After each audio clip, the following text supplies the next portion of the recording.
Dicari kolaborator untuk konservasi sumber daya alam dan ekosistem. Teman-teman, apa jadinya kalau benteng terakhir pertahanan keanekaragaman hayati kita seperti Taman Nasional yang menjadi rumah bagi spesies bahkan kadang paling ikonik di dunia terancam terlantar hanya karena masalah klasik bernama anggaran. Faktanya mengejutkan, APBN kita ternyata baru mencakup sekitar 30% saja dari total kebutuhan ideal untuk pendanaan dan pengelolaan Taman Nasional di Indonesia. Bayangkan coba, 70% sisanya masih bolong.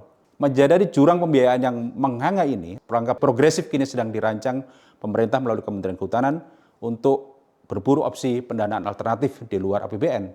Salah satu terobosan strategisnya adalah mematangkan skema pembiayaan inovatif atau innovative financing melalui pembentukan IBIO Fund, Indonesia Biodiversity Fund, untuk menggalang kolaborasi global dan multi pihak demi menyelamatkan spesies ikonik serta ekosistem yang tersisa. Secara gagasan, inisiatif memobilisasi dana non-APBN dari filantropi, sektor swasta, hingga lembaga donor internasional ini wajib kita apresiasi sebagai angin segar bagi konservasi.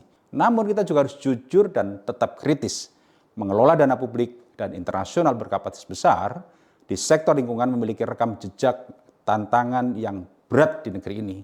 Skema hebat seperti IBIO Fund ini dijamin akan macet atau sekedar jadi macan kertas jika tidak dibarengi dengan 4 pilar utama, yaitu adalah transparansi, akuntabilitas yang ketat, tata kelola atau governance yang bersih, serta reformasi budaya kerja birokrasi di lapangan. Kita memerlukan kepastian hukum agar dana yang terkumpul benar-benar mengalir ke garis depan konservasi, seperti untuk patroli, jagawana, restorasi habitat, pemberdayaan masyarakat sekitar hutan, bukan justru habis menguap di meja-meja rapat, biaya administrasi, atau birokrasi yang berbelit-belit. Teman-teman, isu pendanaan alternatif ini membuka mata kita bahwa menyelamatkan bumi memang tidak bisa lagi memakai cara-cara lama yang kaku.